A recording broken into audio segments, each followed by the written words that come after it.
Viewers, अगर हम असर आशूर का तसव्वुर करें तो हम इस बात का अंदाज़ा भी नहीं लगा सकते कि उस वक्त बीबियों पर क्या गुजरी होगी जब उन्होंने खैमों में एक के बाद एक लाशों को आते हुए देखा, अपने अपनों को खून में लथपथ देखा, अपने बच्चों को कत्ल होते हुए देखा। या हम यूँ कहें कि वो सिचुएशन में अगर हम होते तो शायद हमारे पास एक लंबी लिस्ट होती परवरदिगार से, अल्लाह से शिकवे की। लेकिन उन सिचुएशंस में भी, उस तकलीफ़ में भी बीबियों ने सब्र किया, सजदाए शुक्र किया। ये वो बीबियाँ हैं जो हमारे और आपके लिए रोल मॉडल है। हम अक्सर कहते हैं ना कि ए मौला हुसैन, काश हम होते तो आपकी हलमिन की सदा पर लब्बैक कहते, हम आपकी मदद के लिए आते। तो हमें ये सोचना भी ज़रूरी है, एक वक्त का हुसैन है जो हमारे और आप में चेंज आने का वेट कर रहा है। इमाम को ज़रूरत है 313 की। हमें ये सवाल अपने आप से करना चाहिए कि जहां हम इमाम हुसैन की मदद के लिए तो नहीं पहुंच पाए, लेकिन क्या हमने अपने आप को वक्त के हुसैन इमाम ज़माना अजल्लल्लाहु ताला फरजहू शरीफ के लिए तैयार किया है? इस सफ़र में हम कहाँ खड़े होते हैं? हमें अपने आप में किस तरह का चेंज लाना चाहिए और इस चेंज के लिए हमारे रोल मॉडल कौन है? मिशन करबला में हम बात करेंगे उन बीबियों की जो हमारे और आपके लिए मिसाल है, और हमेशा की तरह इस बार भी हमारे इस सफ़र में हमारा साथ देने के लिए मौजूद है डॉक्टर नीलम वकील। तो आइए सबसे पहले सिस्टर का इस्तकबाल करते हैं। सिस्टर सलामुन अलैकुम। अलैकुम व रहमतुल्लाहि व बरकातुहू। जी सिस्टर, अगर हम बात करें शाम गरीबा की तो आज भी सोचकर हमारा दिल दहल उठता है कि बीबियों ने किस तरह वो मंजर देखा होगा। एक तरफ खैमे जल रहे हैं, एक तरफ बच्चे रो रहे हैं, तो वहीं दूसरी तरफ मक्तल में इतनी लाशें हैं। और अगर बात करें शाम गरीबा की और ख़ास कर बात करें इमाम हुसैन अलैहिस्सलाम के लाशे की, तो सिस्टर वही शाम गरीबा में जब नन्ही सकीना अपने बाबा को ढूंढने निकलती हैं मक्तल में इतनी लाशों के बीच, तो वो देखती है कि उनके बाबा के लाशे पर सर नहीं है। तो क्या ये कैफियत सारे शहीदों के साथ थी कि उनके सर को जुदा कर दिया गया था फ़ौरन शहादत के बाद, या सिर्फ ये इमाम हुसैन अलैहिस्सलाम के साथ हुआ था? बिस्मिल्लाहिर्रहमानिर्रहीम। अस्सलाम वालेकुम व रहमतुल्लाहि व बरकातुहू। जी, ये बहुत ही गम की तारीख़ और ये शाम गरीबा के मसाइब बहुत ही गमनाक मसाइब है कि सिर्फ शाम गरीबा का नाम सुनकर ही इंसान आँखों में आंसू आ जाते हैं।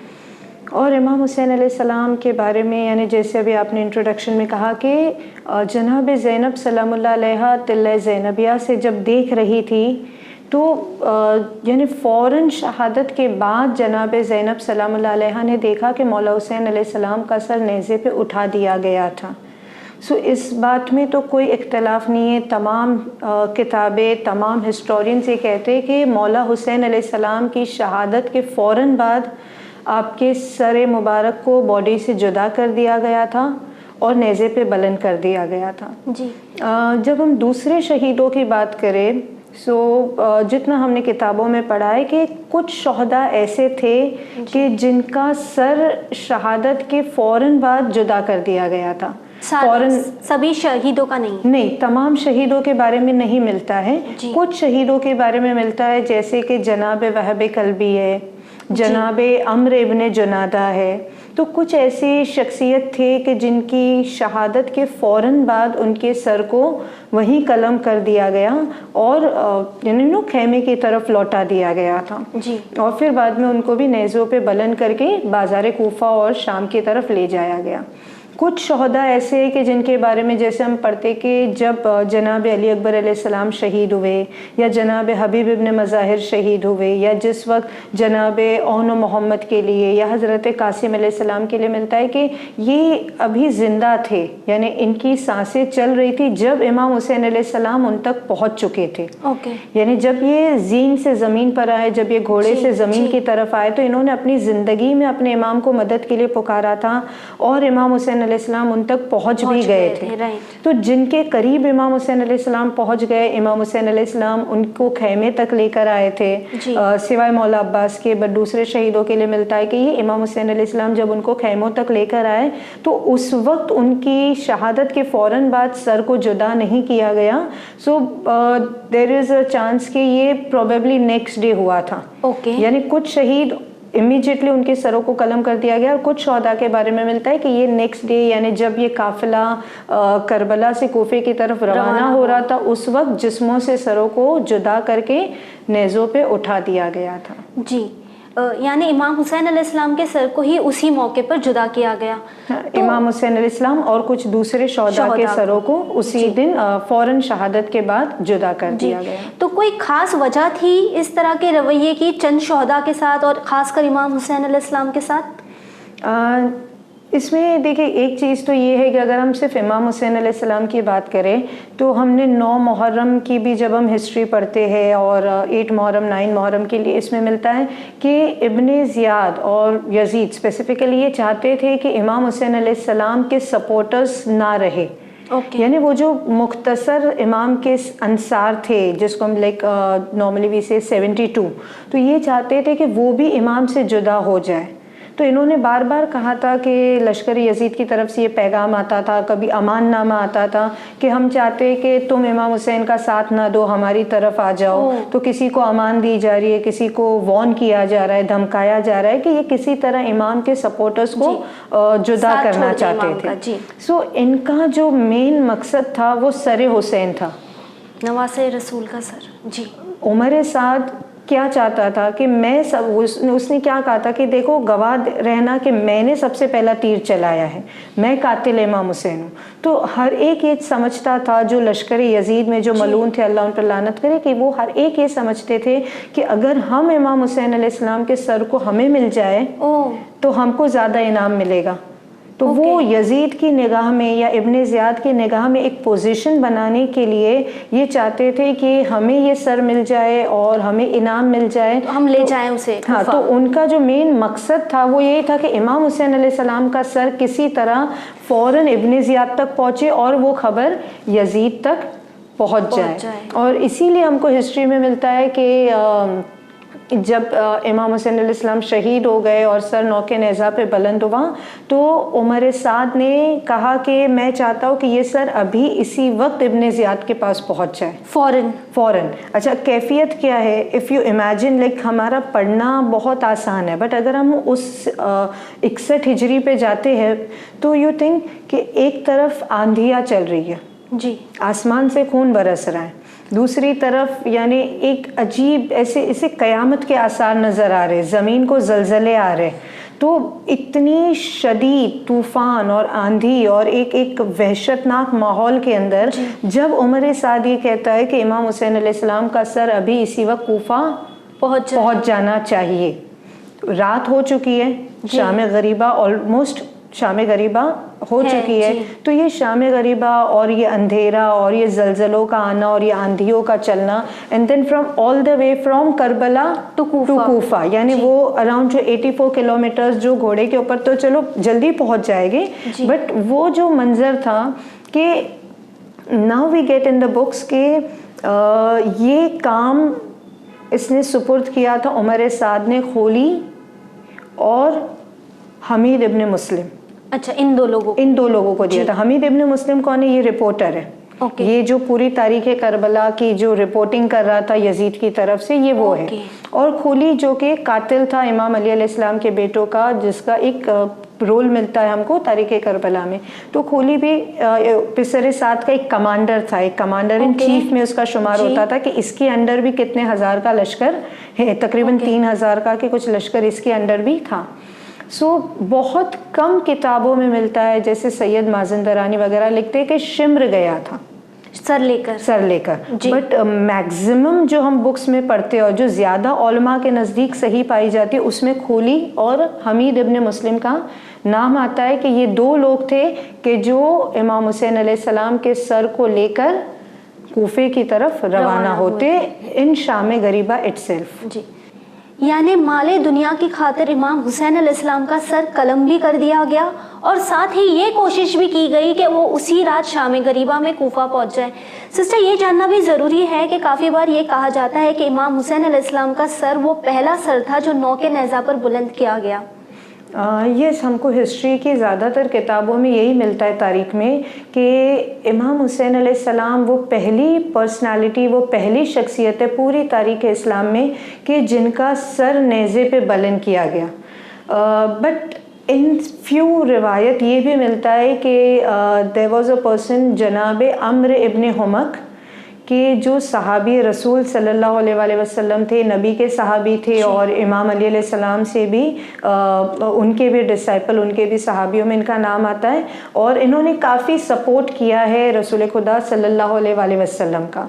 तो एक रिवायत में आता है कि जनाब अम्र वॉज द फर्स्ट पर्सन कि जिनको शहीद करके उनके सर को नौके नेज़ा पे बुलंद किया गया था एंड उसके बाद इमाम हुसैन अलैहिस्सलाम was the second person. But most of the historian से कि नो, इमाम हुसैन अलैहिस्सलाम वाज द फर्स्ट पर्सन के पूरी हिस्ट्री ऑफ इस्लाम में कि जिनके सर को नौके नेज़ा पे बुलंद करके इस तरह बाज़ारों में फिराया गया। यानी नवासे रसूल के सर के साथ इस तरह की बेहुरमती के दुनिया के माल के लिए इनके सर को कलम किया और फिर पूरी कोशिश की गई कि ये शाम गरीबा में ही कूफा पहुंच जाए।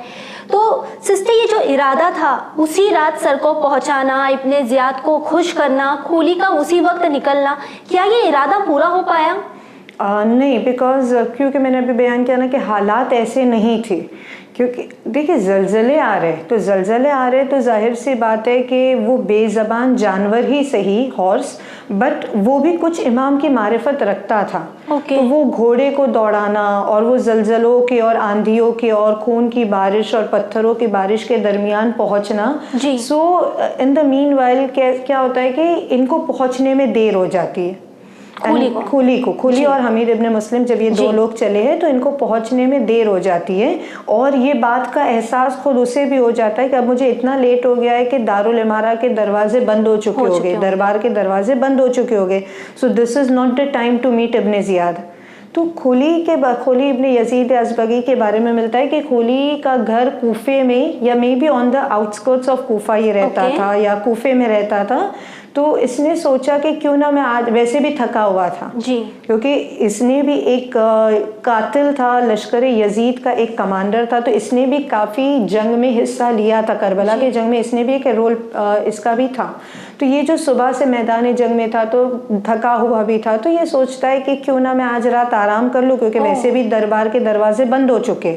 तो ये इमाम हुसैन अलैहिस्सलाम के सर को अपने घर ले जाता है और सारी रात अपने घर में रखता है और नेक्स्ट मॉर्निंग इब्ने ज़ियाद के पास पहुंच जाता है। जी सिस्टर, जिस तरह आपने बताया कि खूली लानतुल्लाह ने सर को अपने घर में रखा था, तो वहीं जब वो इस इमाम हुसैन अलैहिस्सलाम के सर मुबारक को अपने घर ले गया तो खूली तो अपने आप को माली दुनिया के लिए बेच चुका था, ये हम जानते हैं। तो क्या खूली के घर में अगर बात करें इनके अहले खाना की या इनकी बीवी की, तो क्या कोई ऐसा नहीं था जिसने इस बात का एहसास किया हो कि इसने, इस मलून ने कितना बड़ा गुनाह अंजाम दिया है? खूली के बारे में मिलता है कि इसकी 2 वाइफ्स थी। एक वाइफ जो थी वो भी दुश्मन अहले बैत में आती है, शुमार होती है, और दूसरी वाइफ जो थी वो इमाम हुसैन अलैहिस्सलाम के लिए सॉफ्ट कॉर्नर रखती थी।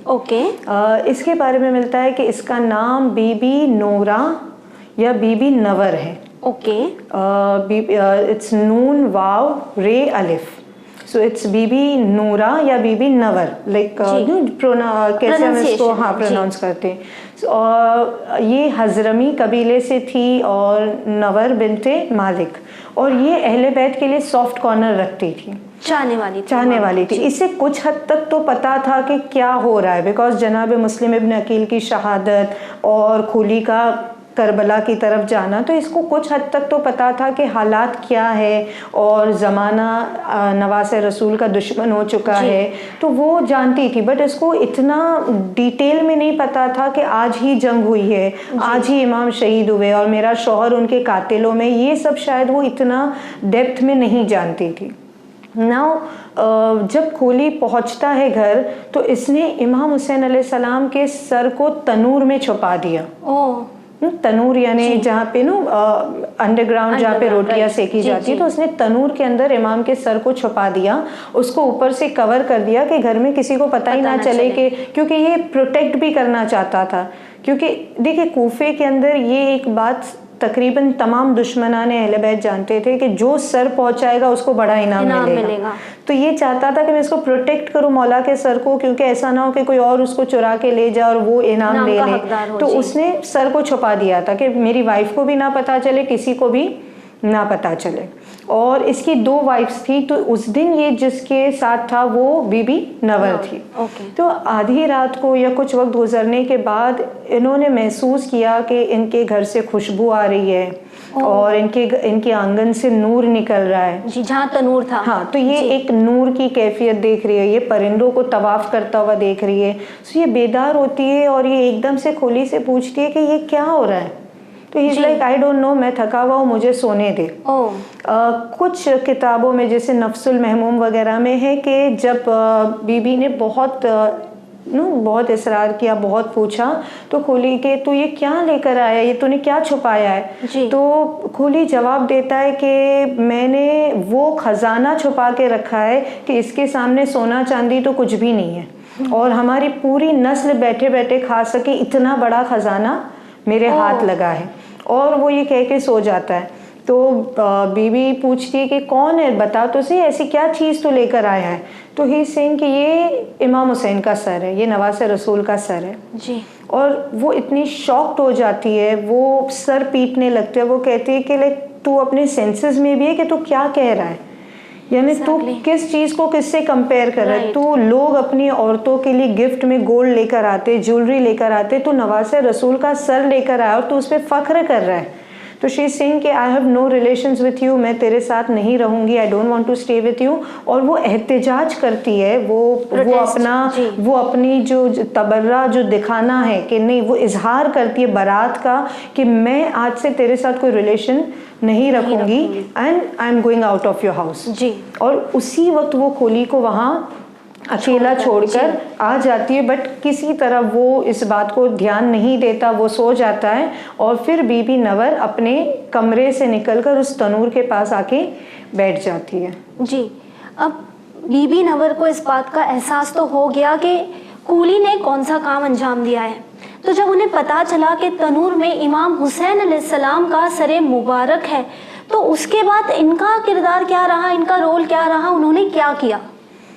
बीबी नवर पहले तो जब आती है उस सर के पास, तो वो देखती है कि तनूर के अतराफ में नूर, यानी इतना नूर है कि फ्रॉम तनूर टू आसमान, ये पूरा एक जो कुब्बा नूर बना हुआ है जी। Then second thing which she sees is के सफ़ेद रंग के परिंदे हैं जो उसको तवाफ कर रहे हैं। तीसरी चीज़ वो देखती है कि कुछ आसमानी सवारियाँ उसके घर में उतर आ रही है। कुछ आसमानी सवारियाँ यानी वो ये देख रही है कि आसमान से कुछ शख्सियतें या कुछ महमिल, या देखिए बरज़की चीज़ें वो है ना कि जिसको हम डिस्क्राइब नहीं कर सकते। अभी तक हमने वो मलकूती चीज़ों को देखा या समझा नहीं है, मगर जन्नत से कुछ महमिल, कुछ सवारियाँ जो आसमान से उसके घर की तरफ उतर रहे, एंड इतना नूर कि उसका पूरा आंगन नूर से भरा हुआ है जी। एंड देखते देखते वो देखते हैं कि 4, यानी बहुत सारे लोग हैं, बट उसमें 4 औरतें जो बहुत ही प्रोमिनेंट नज़र आ रही है, बहुत ज़्यादा नूरानी नज़र आ रही है।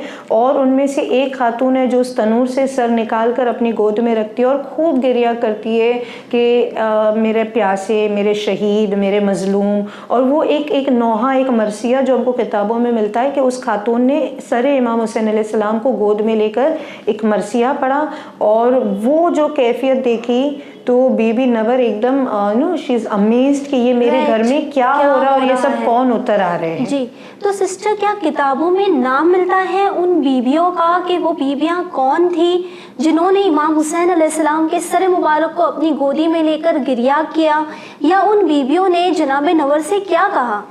हाँ, तो ये जो ज़ौजाए खोली है ये क्या करती है कि ये जब उन शख्सियतों को देखती है तो ये उनमें से किसी एक को, like not the 4 prominent one, but उनमें से किसी एक जो शायद एक कनीज़ हो या कोई हूर हो, तो ये उनसे सवाल करती है कि ये लोग कौन है जी, ये कहाँ से आए हैं और तुम लोग कौन हो? तो कहती है कि हम सारे जन्नत की हूरे हैं और हम बीबी ज़हरा की कनीज़े हैं। और ये जो 4 जो गिरिया कर रहे हैं, इनमें एक जनाब आसिया है, फ़िरौन की ज़ौजा, एक जनाब मरियम है द मदर ऑफ हज़रत ईसा, और एक खुद बेबी खदीजतुल कुबरा सलामुल्लाह अलैहा है, और एक हज़रत फ़ातिमतुज़ ज़हरा सलामुल्लाह अलैहा है जो इस शहीद की वालिदा है। तो और वो सारी रात वहाँ गिरिया करते हैं। तो यहाँ पर यानी इनका गिरिया, हूरों का गिरिया, शहजादियों का गिरिया कि बीबी नवर ने भी सारी रात उसी जगह पे बैठ के मातम किया, गिरिया किया। वो बेहोश भी हुई, वो फिर होश में आई जी। इन सम रेयर रिवायत, लाइक मशहूर रिवायतों में तो यहाँ तक ही आता है कि इन्होंने गिरिया किया और अहले यानी बीबी ज़हरा और वो जो जन्नत की सवारी आई, और खुली की ज़ौजा भी सारी रात मातम और गिरिया करती रही। तो मशहूर किताबों में यहाँ तक हमको मिलता है। But in few books like किताब मुआली में माजंदरानी लिखते हैं, या कुछ ओल्ड बुक्स में, कुछ रिवायत में हमको ये भी मिलता है कि खुली की ज़ौजा ने अकेले गिरिया नहीं किया, but she went out of her house, और उसने अपने कबीले की, अपने एरिया की औरतों को जमा किया, अपने मोहल्ले की औरतों को जमा किया कि तुम मेरे घर आओ, देखो मेरे घर में इमाम हुसैन का सर आया है। यानी देखिए, when you have like minded people, you know कि ये सब अहले बैत की चाहने वाले। और कूफा तो शहर ही वो था कि जहाँ कभी बीबी ज़ैनब और जनाब उम्मे कुलसूम दर्स दिया करती थी। तो इसको पता था ना कि कौन इसकी जैसी फिक्र रखता है। तो कुछ किताबों में ये मिलता है कि खुली की ज़ौजा घर से निकलती है क्योंकि ऑलरेडी वो आंगन में थी, और वो गिरिया कर रही है, वो चीख रही है, वो बावाज़े बुलंद नुदवा कर रही है। तो वैसे ही लोगों के दरवाजे खुलने लगे। अब ये कुछ मोहल्ले की औरतों को कहती कि देखो मेरे घर में सरे मजलूम करबला आया है, फातिमा ज़हरा सलामुल्लाह अलैहा है, तो हम गिरिया करें और मातम करें क्योंकि वी डोंट नो कल क्या होगा। एग्जैक्टली यानी ये कहना सही है कि ये पहला फर्श अज़ा था जो करबला के बाद, शाम गरीबा के बाद कूफा में बिछाया गया। Yes, we can say that because यही हमको तारीख में मिलता है कि शहादत इमाम हुसैन अलैहिस्सलाम के बाद जहाँ जले हुए खैमों की खाक पर अहले बैत ने मातम किया, तो यहीं पर उसी रात शाम गरीबा ही की रात में खुली के घर भी फर्श अज़ा बिछा। यानी कातिल है बट उसकी वाइफ का किरदार कितना डिफरेंट है। Exactly. और सिर्फ वाइफ का किरदार नहीं बल्कि उसने फर्श अज़ा भी बिछाई, उसने मरसिया भी पढ़ा, और बीबी ज़हरा खुद उसके घर आई है। और ये रिवायत को बड़े बड़े आलिमों ने इस बात को अग्री किया कि रिवायत सही है। ठीक है। तो और हमारे पास वो मरसिए के भी वो अशआर के जुमले भी किताब में मिल जाते हैं कि जो उसने पढ़े थे, कितना बेहतरीन उसने अशआर, एक गमनाक अशआर के जुमले उसने पढ़े हैं। जी। तो जिस तरह आपने हमें कहा कि बीबी नौरा ने किस तरह अशार पढ़े, गिरिया किया, मरसिया पढ़ा, तो आप हमारे साथ शेयर कर सकते हैं उन मरसिए को? हाँ, एक बुक में मिलता है कि जनाब नवार ने इस तरह से पढ़ा, ए खून आलूद सर तू कहाँ से आया है, आधी रात को हमारे घर तू कहाँ से आया है, तेरे चेहरे का गुलशन अजीब हद तक साफ है, ए खून आलूद सर तेरा जिस्म कहाँ है, ए वतन से दूर, ए बदन से जुदा होने वाले सर तुझे तेरी मंजिल मुबारक हो, ए खून में डूबे हुए बेकफन शहीद तुझे तेरी मंजिल मुबारक हो, ए कटे हुए सर तू खाक पर क्यों है, ए मेहमान तेरे मेज़बान ने तुझे खाक पर जगा दी है, तेरे सर के ज़ख्मों पर खाक क्यों डाली हुई है, क्या तेरे दर्द की खाक यही दवा हुई है, ए कटे हुए सर तू कहाँ से आया है। सो पूरा लाइक इस अंदाज में खुली की वाइफ ने ये अशआर पढ़े और उस सर से रिलेटेड के ये इतना मुबारक सर, और उसको कैसी बेहुरमती के साथ ज़मीन पर रखा है, जो बेकफन है, जो बेदफन है, जो शहीद है और अपने बदन से जुदा मेरे घर कहाँ से आया है। जी, यानी हम देख सकते हैं कि किस तरह बीबी नौरा ने एक बड़ा रोल अदा किया है। तो वहीं अगर बात करें इस इंसिडेंट के बाद की, तो क्या बीबी नौरा ने किसी तरह की तबलीग की या कूफियों को इस बात का एहसास दिलाया कि उन्होंने कितना बड़ा गुनाह किया है? ये रात तो गुजर जाती है इसी तरह गिरिया जारी करते हुए। नेक्स्ट मॉर्निंग जब खुली चाहता है कि ये इमाम हुसैन अलैहिस्सलाम का सर लेकर जाए, अब मे बी पॉसिबल है कि वो जो रात को अगर अगर वो रिवायत सही है और अगर वो तमाम औरतें जो आसपास के इलाकों से आई थी, आसपास के घरों से आई थी, तो जाहिर सी बात है कि वो भी मौजूद होगी या उनके हस्बैंड्स और उनके घर वाले भी आ चुके होंगे। और अगर वो रिवायत नहीं भी है, बट जब किसी के घर में या वो भी डोर के पास जब आवाज़ें बुलंद हो रही है तो जाहिर सी बात है कि आस पड़ोस वालों को पता चल ही जाता है। तो दिस इज़ द वे कि एक तबलीग हो रही है। अब जब सुबह होती है और बीबी नौरा के हाथ में जब वो मौला हुसैन अलैहिस्सलाम का मुबारक सर है, तो खूली कहता है कि सर मुझे दे दे, मैं इसको लेकर जाऊंगा और मुझे इब्ने ज़ियाद से इनाम लेना है। और वो कहते हैं कि नहीं, मैं तुमको नहीं दूंगी जी। सो एक बात, एक बहस हो जाती है, एक आर्गूमेंट हो जाता है। वो कहता है कि मैं तेरा शौहर हूँ, एंड शी इज़ लाइक नहीं, तू मेरा शौहर नहीं है, बिकॉज तुम मुर्तद हो चुका है। यानी जो नवासे रसूल का कातिल हो, जो कुल्ले इस्लाम का कातिल हो, वो मुसलमान ही नहीं रहा। तो जब तू मुसलमान नहीं है तो मैं मोमिना तेरे निकाह में नहीं हूँ। सो आज के बाद हमारा कोई रिश्ता नहीं, I am not going to give you. तो ये जो पूरा डिस्कशन हो रहा है, तो ये जाहिर है कि ये आस पड़ोस वाले सुन रहे, तो उनको भी पता चल रहा है कि खोली ने कितना बड़ा गुनाह किया है और बीबी कैसे डिफेंड कर रही है। और हमारा रोल इसमें क्या आता है कि हम सब मिलकर मौला के सर की हिफाजत करें। तो इस तरह वो एक मैसेज दे रही है कि कातिले नवासे रसूल जो है वो काफिर हो जाता है, वो मुसलमान की हुदूद में नहीं रहता। और वो उन्होंने बहुत कोशिश की बीबी ने, लेकिन खोली ने इनको एक ज़बरदस्त धक्का दिया और इनको मतलब ये बेहोश हो जाती है, ज़ख्मी हो जाती है, गिर जाती है, एंड देन वो सर लेकर वहाँ से चला जाता है। जी, ये प्रोग्राम एक बहुत ही बड़ा मैसेज हमें देता है आज सिस्टर कि किस तरह, चाहे आपके अपने गलत पर क्यों ना हो, लेकिन जब बात आती है हक और बातिल में से चुनने की, तो आपको साथ हक का देना है। व्यूअर्स, हम उम्मीद करते हैं कि हमारे आज के एपिसोड से आपने काफ़ी कुछ सीखा होगा। आपकी राय, आपके रिस्पॉन्सेज आप हमें लिख भेज सकते हैं winislam@gmail.com पर। इसी के साथ हमें दीजिए इजाज़त, पर बने रहिए चैनल विन के साथ, पैगाम इंसानियत। शुक्रिया।